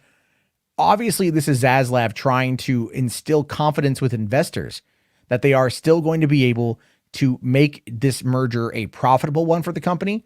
Because remember, the breakdown is 70-30, right? AT&T maintains 70% control and 70% of the profit. Discovery is getting 30% of the profit, with David Zaslav overseeing the rollout and the rollout worldwide. Well, like I've said, David Zaslav is really good at creating a lot of cheap fluff. And that is going to be what they create here. So it's going to be a lot of cheap fluff. So let's be fair. Now it says, while the go-to market strategy for the merged company streaming offerings has been decided, he said his team would only unveil it at a later point. Of course, trust me now, I'll tell you later. Sorry, it's classic business tactic, okay? But Zaslav promised a shock and awe global strategy when you look at the menu. And diversity of content, that's the thing here, diversity of content offered and a fast rollout to get to 200 million global subscribers within about 2 or 3 years, given the global reach of Netflix and Disney Plus, saying, we will do it quickly once we close. That is, quite frankly, that is a bold ass claim. And it is it is so going to fail, because you do not rush the system at this point. You don't shock and awe. Shock and awe campaigns are not long. You're not building clientele. You're not building a community. You're not building long lasting love. You're just putting out content to put out content. It's honest to God, one of the worst even YouTube release strategies. Don't just jizz out content to jizz out content. Actually care about what you make. But this is a shock and awe campaign is not designed as a good thing. Classy here says, didn't Jason Kilar also made Nolan and other directors mad because he wanted the new movies HBO Max? Yeah, and that's why Kilar is going to lose his job, and Toby Emmerich isn't. And I know people keep trying to tell me, oh no, Warner's they're going to fire Toby Emmerich. They're going to fire him, Matt. Don't you know that? They're not going to fire him because they need somebody to oversee the transition, and they need somebody who has experience. And quite frankly, Toby Emmerich has nowhere else to go up in Hollywood. He's got nowhere else to go. He has peaked his career. Unless he wants to take a massive pay cut and go back into making films, producing films, which is what he was wanting to do over at Netflix, by the way. That's that whole thing with David Geffen, floating out his resume. was like to see if they wanted to put him in a position like was it Ted Sarandos or whatever? They wanted to get him in like that kind of position, and then see what would happen over there where he could still probably be more hands-on and make content, because that's, I think, what he wants to do. But when it comes to a professional level, like in advancing on that front, it's not going to happen. But with this new merger, at least it gives them the opportunity to get in there and to build up more things. No, they have faith in Toby Emmerich. People need to, like, even Hamada's going to keep his fucking job. Like, they're not going to, like, at this point, DC fans need to fucking, like, they need to go outside and touch grass. They do. They need to go touch grass, because the shit that I see conspiratorial wise, it's like the data and like just Occam's razor doesn't add the hell up. It just doesn't. It doesn't. H. Bryce here says me and William need to debate. We could, yeah. Well, I like to debate William because it's a lot of fun, but he's wrong. Anyway, so it says here, speaking during the conference, he said he'd be spending about 2 weeks a month out west to learn about the substantial history of Warner's and its success, to meet as many people as he can within the company to understand all the different points of view about where the industry is. Okay, that's a good thing. He also said he was, but he said he was also about meeting people, including old friends from outside the company, because we also need to bring in some more great people into the company. Well, that is true. Now, again, that may not be the higher ups, like I said, but it does come across as people, if they can lure people away, kind of like Alan Horn running Walt Disney Studios. You know, Iger lured Alan Horn back, and Alan Horn revitalized Walt Disney Studios. So they need someone like Alan Horn, and that maybe, it's definitely not Toby Emmerich, but if they can't find anyone who wants to come in to take over that job, that's going to be tough to do. I mean, even Tom Rothman is hated in many circles, and Sony still brought him back when Amy Pascal had that email get leaked out that forced her hand to quit and step down. You know, and then since then, like, they've just kind of been holding on for dear life, I think, running off of the success of that Marvel Spider-Man deal. And Tom Rothman is pretty much kind of yielding all of that, even though it was Amy Pascal. Now, the Discovery CEO, okay, hold on here. All right, so Chuck Lorre is an interesting name drop, because Lorre does a lot with TV. Warner, he does a lot with, 2.5 Men, Mike and Molly, Bob Hart's Ajola, whatever that show is. Ebola, not Ebola. God, I'm sorry. I don't know the name of it completely, but like Chuck Lorre does a lot of TV, and he does a lot of TV for Warner's. So, keeping him happy is, I think he also did Big Bang Theory. That was a Warner Brothers television. Yeah, it was on CBS, but it was done through Warner Brothers. Focusing on TV that is cheap to make and it can be pumped out very quickly is what they're going to focus on more. I'm telling you, for the streaming stuff, that's what they're going to focus on it more. So let's see here. Okay. Also, the Discovery CEO also said that we did have an offside meeting for several days. Some real time with some of the strong Warner leaders going through their business. Due to rules about mergers, there were lawyers there. There was a lot that we couldn't see and that we couldn't talk about. But the company's preparing for the deal to close as much as possible. Touting Warner Media's content success, he mentioned the likes of Ted Lasso and The White Lotus. Ted Lasso, even though it's on Apple TV, is still a Warner Brothers show. It says here that Warner's is some of the most explosive content in the world. And at a dinner Monday night, people were talking about White Lotus for half an hour, episode by episode. HBO is getting stronger and stronger, generating cultural heat. Now, you notice what's not being said here. Zack Snyder's Justice League. It's not being said, because they realize here that the DC side of things right now is not able to compete in the way that they need it to. Now, they do need to focus on it. They do need to make sure that it's working. But ultimately, they want things like White Lotus. They want things like Ted Lasso. They want award winners, and they want TV shows. And they're making a lot of content, probably a lot of genre content that's going to go for HBO Max, things along those lines. That's what they're going to want to do. Now, overall, he said that while other Hollywood giants are pickers of content, Warner TV production arm is the strongest maker of television in the world and can sell content for a lot of money when there are several bidders or make it for the company's own platforms. And again, that is where their focus is going to be, is on Warner TV, because you can easily make a bunch of that content for streaming, and it costs a hell of a lot less than doing the feature films. So again, think about that, right? And then from there, okay, so we're talking about the regulatory review. Yeah. All right. Have you noticed here, but in all of this, they didn't mention anything about Warner Brothers from a movie perspective. They didn't talk about Warner Brothers Studios. And they didn't talk about anything else like that. Because Warner TV is where really at this point where the money is. It's a sad but true situation. Is Zaslav, when he talks about shock and awe, the shock and awe is going to be TV stuff. And that could end up being like a Zack Snyder's Justice League 2, but it's going to be an episodic show. Right? That might be the only way to justify the budgetary cost of it. But even then, like I pointed out, Zack is currently locked in for the next 5 years. Working on Army of the Dead 2, working on Rebel Moon, and whatever else comes along. His ass is busy. That shit's over with. All right? Because again, when people say restore the Snyderverse, they have very mixed messaging about what it means. There's a lot of mixed messaging about what that truly means. Because if you really break it down, if you really want to break it down, when you talk about restoring the Snyderverse, is that Zack Snyder doing Justice League 2 and 3, finishing that arc? Is it Ben Affleck doing his Batman movie? Is it Joe Manganiello doing a Deathstroke movie? Is it those things? Or is it the Batgirl movie that's going to have J.K. Simmons as Commissioner Gordon, which is set in the Snyderverse? Blue Beetle is also set in that world as well. Shazam, Aquaman 2. These are movies, even Black Adam, are going to be set, generally speaking, in that continuity. General loose continuity, but continuity nonetheless. That's still basically like this quote unquote Snyderverse, even though those movies have nothing to do with Zack Snyder. So this is my whole point when I bring this up, because people talk about this from a very cult-like perspective.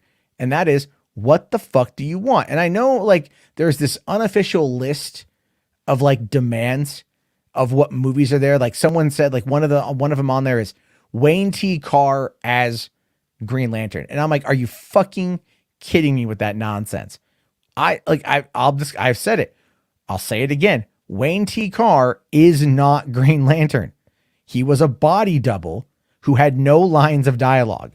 That was it. He literally was a stand-in that was there on Zack Snyder's driveway one evening in front of a green screen. That is not the role. But because he opened himself up to talking to people about it, everyone was jumping on it like, hey man, you're Green Lantern. And he's not really downplaying it, because why would he? He gets a bunch of ego hits off of it. Totally. I'd totally rock that shit. But he's not Green fucking Lantern. He's not Jon Stewart. So I'm just saying that. I'm just saying that. It's really kind of ridiculous here. Anyway, there's a couple super chats I saw here. Matt here says Star Wars Visions drops today. You want my take on it? Yeah, it drops in a half hour. I want to be off before then so I can go watch it. I did, by the way, catch up on What If today. I watched the last 3 episodes. Really good. What If drops at midnight as well, which I'm holy crap, you guys. That's a lot going on. And then we've also got here Simon here at $5, buddy. Thank you. It's breaking news. Victoria Alonso is the new Marvel Studios president. Settle down. It's not what you think. She is. She's the president. Yeah, she got promoted and she's overseeing a lot of different departments. And good for Victoria Alonso. Although I did see that Bounding Into Comics or maybe Cosmic Book News is all anti-X-Men. Victoria Alonso, because she made a comment about X-Men, the name X-Men not having, women in it. So that's why I'm saying mutants is Marvel's The Mutants is probably going to be the first introduction to the X-Men, but they're not going to drop the X-Men name. All right. They're not going to drop the X-Men name. 100%, guys. Come on. They're not going to drop it, but I appreciate that. Okay. And then HWAD's here. $5. Thank you, man. It says Zach's plan was Justice League 2 and 3, maybe Man of Steel 2, and Flash reboots for other directors can play with. Look, yeah, that's right. The Flash reboots for other directors to play with, right? Yeah.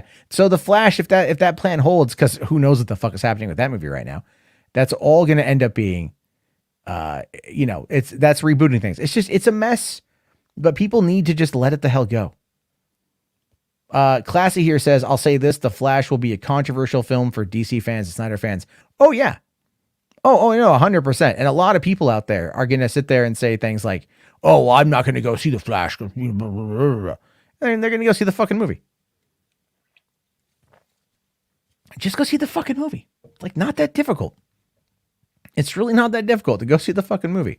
I don't know why there's like this massive, like, you know, like, oh, no, it's like, come on, guys. Come on. It's getting kind of effing ridiculous at times. So, all right, let me go and bring up the voicemail here. I just need to prep the scene real quick. So we're going to do that one here. The line's right there. We've only got 3 that have come in so far. If you guys want to call in, and we can do a couple. Some of these are kind of short. Wow, Jesus Christ, Kira, 3 minutes. Jesus, dude, that's a lot. that is a lot there, man. But okay, well, you know what? We'll start with that one because it's the longest one here. But seriously though, 3 minutes, man. I appreciate it. Let's see how it is. Hey, Jarbo. This is obviously, Kira. I'm just, following up with, what I was talking about when it comes to, Suri Cruz and how she may not be, Tom Cruise's daughter. You might want to look at this, or, if someone can, speak more to the point.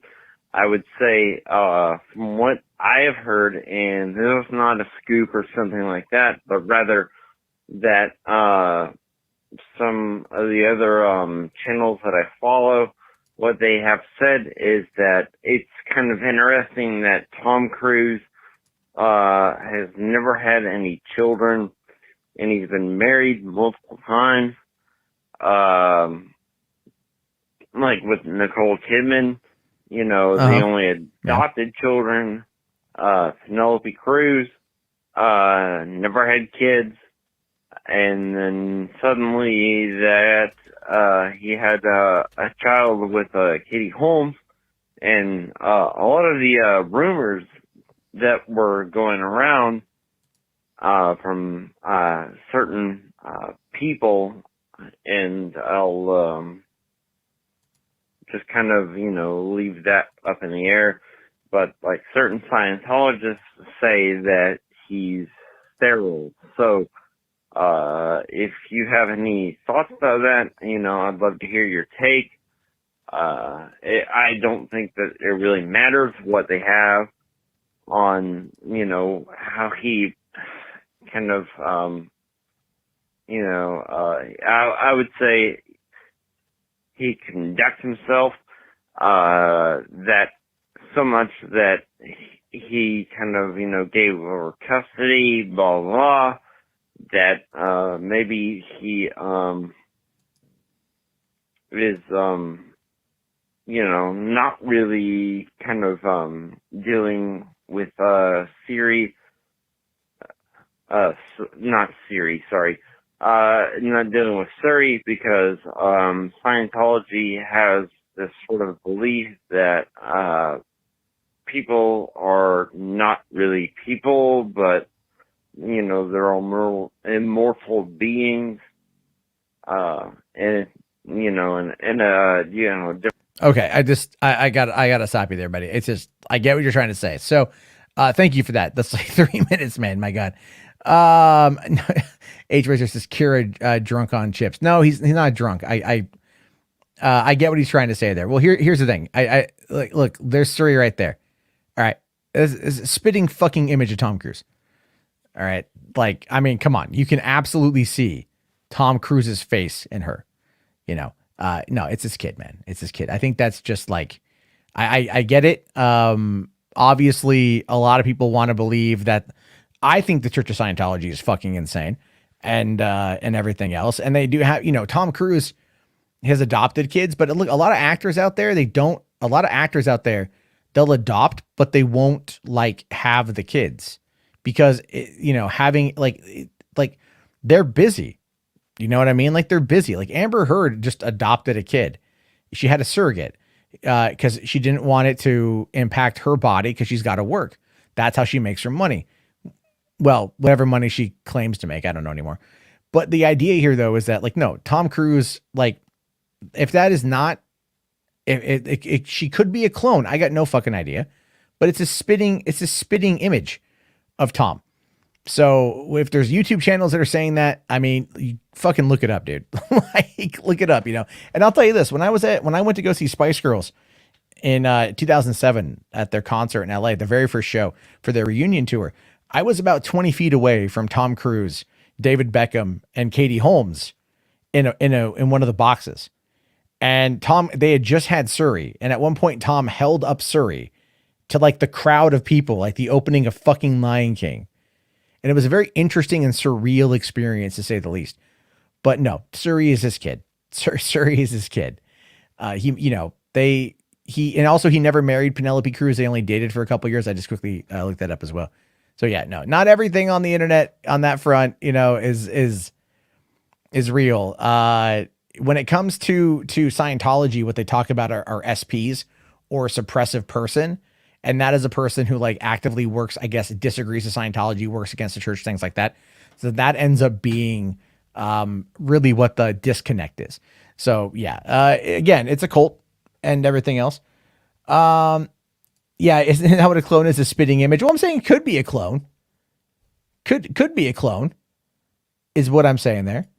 Matt was 20 feet away from Wayne T. Carr. Maybe at one point. I don't know. I didn't know who he was until a couple months ago. So who knows? But all right, I do appreciate that one. And then let's get into this one here. Is a little bit longer, but it's more of an encouraging call looking at the transcript here. So let's take a listen to this. Hey man, I just want to call.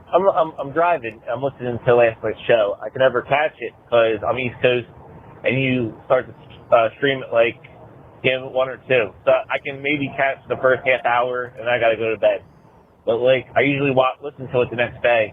And man, I just look forward to your show like every day that you put it out there, man. I like guests.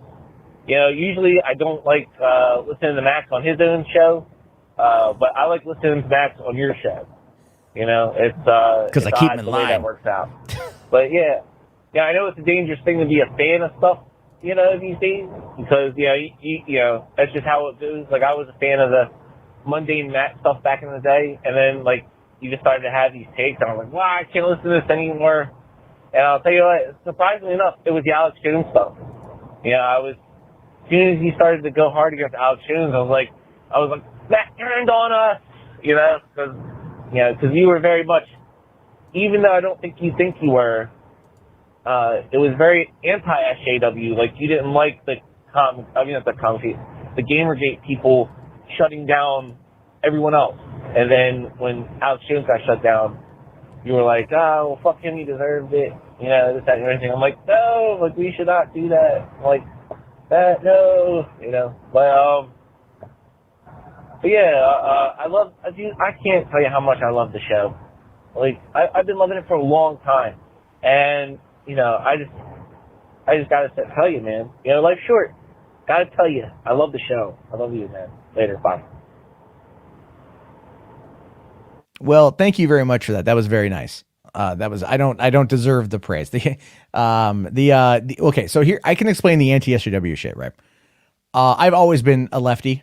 You know, I've always been a lefty. I disagree with a lot of far left politics because I find it to be counterproductive to the conversation. And I find that in many instances, I find those kind of takes to be counterproductive.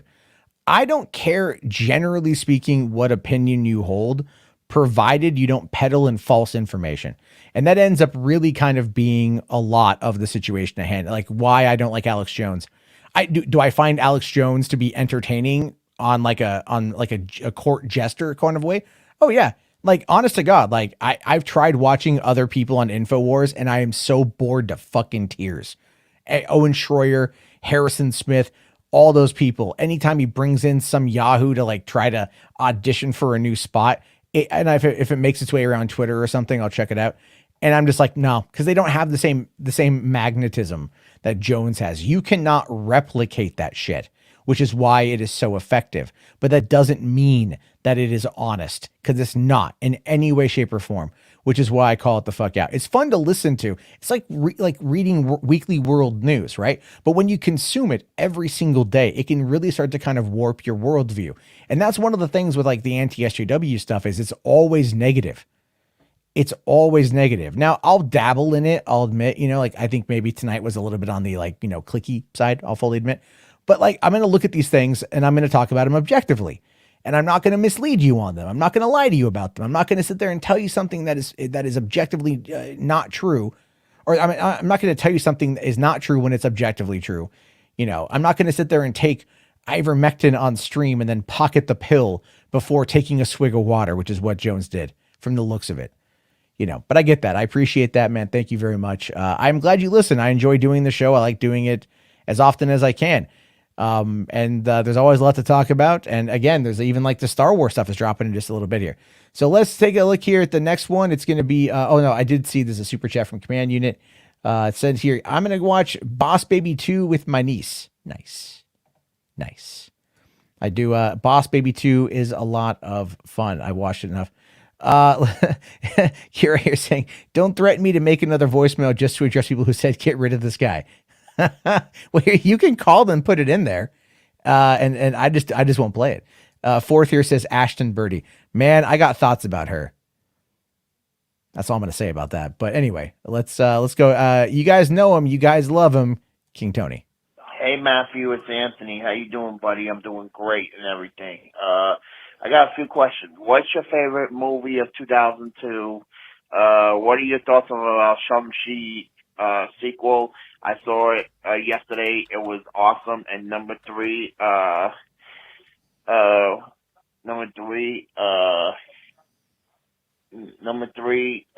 do you still collect VHSs? One love, we'll talk later. I love you, Matt. Thanks a lot, Anthony. My favorite movie of 2002. I'm looking at the list right now. A lot of people would probably end up saying like Spider-Man, and that is up there.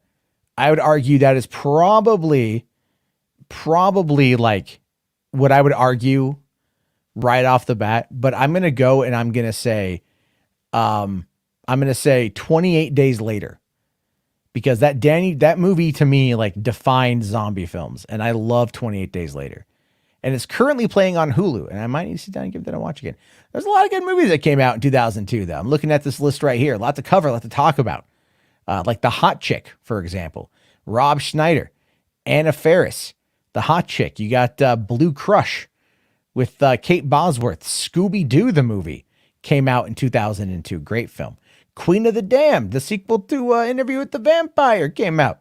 You got Equilibrium, The Sum of All Fears, Half Past Dead, fucking Steven Seagal, and DMX, baby. That was before Exit Wounds. The Bourne Identity came out too. That's a fantastic film. There's a lot of stuff there. Collateral Damage, that came out. That was originally meant to come out in 2001, like right after 9/11, and they ended up getting rid of it. They ended up moving it. Blade 2 came out that year. Die Another Day came out that year. The Transporter came out that year. I think Die Another Day was early 2003, but they might have released it. I don't know. I don't remember when that came out. The Scorpion King came out in 2002. A lot of stuff there. A lot of good, fun films from back in the day. Got to go through and rewatch a bunch of them, though. There's always good stuff there. Let's see. Shrek is Daddy here says 28 Days Later gave me nightmares as a kid. I saw that movie when it first dropped. Like it came out in England first, and a friend of mine got me a copy of it before it came out here in the States. And I remember my parents were out of town that weekend, and we had a 65-inch big screen TV with a really nice sound system. And I popped it in and I sat there and I watched it completely in the dark. And I was by myself and it just like freaked the fuck out of me. But I, love that damn movie. And even like 28 weeks later, not as good by a long shot, but Jeremy Renner, fucking Rose Byrne, Robert, I forget his name, but like, Robert Carlyle. It's an underrated film in my opinion. But right here, H Bart's with $5. Thank you, man. Says, I like your liberal takes because you don't hate me or others for being more right. I don't hate people for being conservative. I don't. I really don't. I have friends who are conservative and I like to have the conversations. But I also like to debate points. And like, I'll give you guys an example. So one of my old high school friends on Facebook the other day, she posted this thing where she's like, oh, this guy had his Facebook taken down, but he's back now. Check it out. And I don't know why I clicked on it, but I did. I don't know who the fuck this guy is. But anytime someone says their Facebook was taken down, generally it's like for political reasons. So I kind of wanted to know like how much of a whack job this guy was, because this friend of mine started putting like hashtag save our children on her profile photos. Hashtag save our children is a movement co-opted by QAnon. It's true. And so I start looking into this guy and I find his profile, and then that links me over to his YouTube page. And it's just like, I mean, he's talking about like, he's got videos. All he does is he records some kind of viral video that's some conspiratorial thing from another video on his phone. Then he re-uploads that to his channel. And he's like, this is definitive proof of stuff. And I'm looking through it and I'm like, oh, this guy's a QAnon nutter. And so I just responded to her and I said QAnon. And she's like, I don't know what that means. And so I explained to her what it was. And she's like, I said, the Save Our Children stuff is clearly it's a talking point. It's a QAnon talking point. And she's like, well, you can't go to the mainstream media for your news. And I'm like, oh my God. You know, she used to not be that crazy, but like, that's crazy in my mind. And I didn't attack her for it, because it's like, there's no point in attacking her for it. But she also probably doesn't want to debate it. And I'm like, all right, whatever. I just hope that she doesn't do anything stupid. As I hope anyone who follows any of these things don't do anything stupid. That's my one of my biggest fears with the fandom menace, is because of the rhetoric that they raise, how much they other Kathleen Kennedy. I'm legitimately concerned that they are at one point, someone is going to take a gun and go to Lucasfilm and kill Kathleen Kennedy, because in their mind, they're so deranged that they think that she ruined their childhood, because that is consistently the messaging that comes out of that group of people. And guess what? If that gets clipped and they try to say, oh, I'm trying to fuck them, then I will go right to their face and I'll say it right to their fucking face, whether it's here on the internet or right in fucking person, because that's my goddamn opinion. All right. Because a couple years ago, a woman who was so pissed off at YouTube changing the monetization algorithm took a gun and went there, because she shot 3 people before she killed herself, but thankfully no one else died. She was insane, and she believed random shit on the internet, and that shit fucking happens. So when you repeat a lie enough times, it becomes truth. The propaganda 101. And these people, they do that shit. They push that shit. Dukak with this, they're coming for our culture. They're coming for our myths. They're coming for our stories. That is the kind of shit that needs to be pushed back on. I don't mind if you're like, I like Donald Trump, like whatever. But if you're out there pushing false information and false narratives that could lead someone in this extremely tense, hyper partisan environment that could make them think that the only way to save their childhood, the only way to save their culture, their stories, their myths, their people, is to potentially take somebody out. And let's be real, I'm not being too hyperbolic by saying that, then that could be a problem. So, all I'm saying is that shit. That's what it boiled down to. Anyway. All right. Yeah, sorry. Okay. Hold on here. Bite me. Jesus Christ. Jar Jar ruined my adulthood. I'm gonna go to LucasArts and pee on the Jar Jar statue. That's a form of protest right there, buddy. Thank you. All right. And let me just be fair. I really, really, really hope that like none of that ever happens. All right. I'm just saying that if it ever does, you could probably see who they subscribe to on YouTube. I'm just saying. Look at the guy, Christchurch, who he followed online. What he said, all the memes and shit, all the alt-right radicalization and shit. It's not the guy who the synagogue in Pittsburgh, for crying out loud. Or Philadelphia. I forget which. It was in Pennsylvania. I remember that much. But that guy went on Gab and just said, screw the optics, I'm going in. Like, people get radicalized. People like Alex Jones pushing ivermectin and all this shit, all this anti-mask, anti-vax stuff. I don't want to get too political, but it is a reality. And then people who said they don't want politics in movies sure like to talk a lot about fucking politics. And not one of them has a goddamn poli-sci degree. I don't either. So take what I say with a grain of salt too. But at least I'm fucking honest about it. All right, we got this number here, 786. Jesus, let's see what this has to say. Matt, what's going on, baby? Oh, Matt, what's going on? I just figured I'd drop you a line here, see how things were going. That doesn't sound like what I think it sounds like. So that's a different one, I think. But anyway, that's an old one. All right, Simon section here. Thank you, man. Says Vietnam talk. Matt, do you remember there were plans to do a Vietnam movie with a CGI James Dean playing a supporting role? No, I don't. No, I don't. I don't remember that at all, actually. Was that actually a real thing? That'd be fucking nuts, man. That would be absolutely insane if that was real. Can you link me to that? Because I don't remember that one bit. But Jesus, that's what I'm talking about. Like, why would you do that? That just makes no sense to me. Why would you do that? All right. Thank you for that one. It says here, I only like Reform Party 90s Trump. Oh, when he was like looking to run back in the late 90s. I mean, look, I would argue that, like a lot of reform is needed in a lot of these scenarios.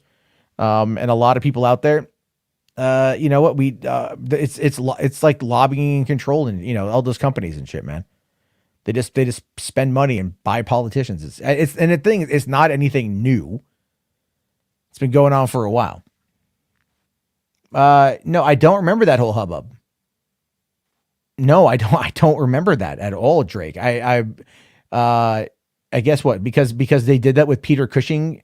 Someone wanted to do it with, jeez, that's going to be a thing in the next couple of years too, right? You're going to hear about all these estates selling off the likeness rights, and then they're just going to find someone who can do the voice. And there's a lot of good impressionists out there.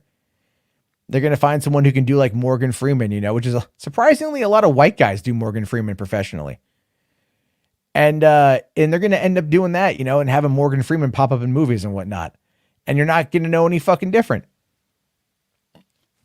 And, maybe I know that's kind of freaky, but my weird take on that is that it's like, it's kind of interesting. It's terrible, but it's kind of interesting. Let's see. All right, Simon here says, people getting radicalized. Didn't we see this in The Boys season 2? Yeah, and that whole opening scene in The Boys season 2, when that guy got radicalized and he killed the shopkeep, thinking that the guy was a terrorist, that pissed off the right people, because they were the ones out there that got triggered by it, because that was aimed at them. And they're out there complaining about that, because that is the kind of messaging. That was a very, very, very poignant satirical critique, and it was right over the target, and it hit the target, and you could see the ones that popped up and reacted to it. That's exactly what happened. I can't wait for Boys season 3. Did I see the Boys season 3 teaser? I did not, actually. I did not see the teaser, so I'll have to check that out. But anyway, whoever, you know what it is, whoever called in with that last one, that's got to be, I know where the audio came from on that, but that was totally different. But good job. That was pretty funny. It caught me by surprise. Fun stuff. All right, everyone. On that note, we are coming up on the 2-hour mark, so I really appreciate everyone tuning in tonight. If you are catching this on the replay, do me a solid, toss a like. Do it for good old Jessica Rabbit here, because everyone loves Jessica Rabbit. And as always, I'll be back on tomorrow night for another episode of Hollywood After Dark. I appreciate you guys no matter what, and thank you all. Have yourself a great evening, everybody, and peace the hell out.